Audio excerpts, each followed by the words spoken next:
सुनिश्चित ओडिशा सपना number 1 FM station radio chocolate 104 FM रे मुझे आपन सहित आज सोनाली रेडियो वाली शो चली मो सहित आज नगद काली बाकी खूब सारे नगद कथा नहीं आसी गले एडी नगद कथा सहित आपण समस्त को पुणी थे ओडिया नववर्षर अनेक अनेक शुभेच्छा और शुभकामना।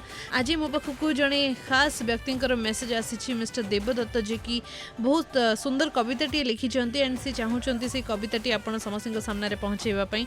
सो तांको कविता या अच्छी कि पहली बैसाखे बाजुची बाजा दंड नाचे नाचे लढ़ैया राजा साजुछि रोशनी तेलिंगीर बाजा पणा संक्रांति लागे ताजा ताजा चौरा मूलरे झरझर गंगा महुल फुलरू महुझरा बास्ना एठी कालिया हुई सजा एई आम राज्य राम राज्य राजा घरे घरे कांजी केते खंड खजा धन्य ए उत्कल त्रिकलिंग प्रजा नीलाचल नेत त्रिभुवन ध्वजा ओडिशार कांजी ओडियार मजा ओडिशार पांजी ओडियारे खंजा एठी पहिले हुई खंजा ए नुआ बरस मजा।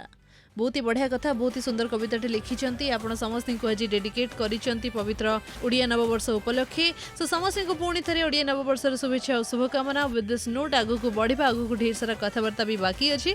सुनुथांत रेडियो चॉकलेट रे ढेर सारा मीठा मीठा गीत फील करूथांत धूम मीठा।